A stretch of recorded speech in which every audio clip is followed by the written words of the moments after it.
સુરતના માંડવી તાલુકામાં કમોસમી વરસાદે વિનાશ વેર્યો છે। ડાંગરના પાકને મોટા પાયે નુકસાન થતા ખેડૂતો મુશ્કેલીમાં છે। ધારાસભ્ય કુંવરજી હળપતિએ અસરગ્રસ્ત વિસ્તારની મુલાકાત લીધી હતી। ખેતરની મુલાકાત લઈને ધારાસભ્યએ નુકસાનીનું નિરીક્ષણ કર્યું હતું। ધારાસભ્યએ સીએમને પત્ર પાઠવી ઝડપી વળતર ચૂકવવાની પણ માંગણી કરી છે।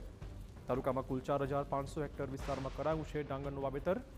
અત્યાર સુધી 265 હેક્ટરમાં સર્વે પૂરો થઈ ગયો છે। ડાંગર, શાકભાજી, બાગાયતી પાક અને શેરડીમાં ભારે નુકસાન પહોંચી રહ્યું છે।